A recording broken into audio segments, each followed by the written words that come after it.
এদের ভিতরে আল্লাহর ভয়, জোরে বলুন, আল্লাহর ভয় নেই। আল্লাহ কোরআনে রবের ভয় সম্পর্কে বারবার বলেছে, বারংবার বলেছে।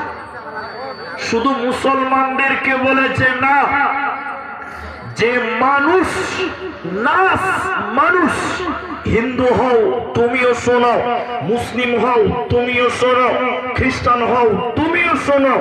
আল্লাহ কোরআনে মুমিন মুসলমান না বলে আল্লাহ বলেছেন ইয়া আইয়ুহান নাস, হে মানব সম্প্রদায়, ইত্তাকুল্লাহ, তোমরা আল্লাহকে ভয় করো। সবাই আমার দিকে টেনশন হন। মানুষ যদি তার আল্লাহকে ভয় করতে পারে, মানুষের দ্বারাই গুনাহ করা সম্ভব হবে না।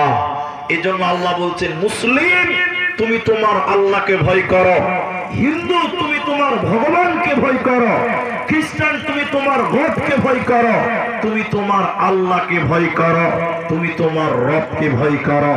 আল্লাহ কোরআনে ভয়ের কথা বারবার বারংবার বলেছে। এদিকে আওয়াজটা বন্ধ হয়ে গেল কেন? এই বক্সের আওয়াজটা বন্ধ হলো কেন? ঠিক আছে না? চলে এসছে।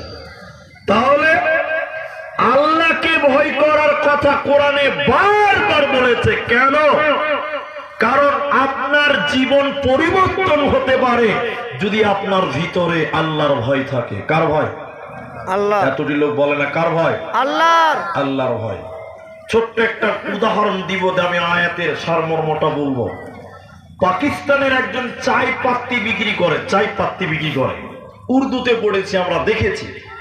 তো আমরা সাধারণত যখন কোনো মাল বিক্রি করি, তখন ওজন দেওয়ার সময় প্রথমে কাগজ দেই, তারপরে মাল দেই, তারপরে ওজন দেই। না হলে প্রথমে পলিথিন দিই, ক্যারি ব্যাগ যাকে বলে, তারপরে মাল দিই, তারপরে ওজন করি। এভাবেই তো করি। কিন্তু ভদ্রলোক না, ডাইরেক্ট চাপাতি ওজন করছে। তো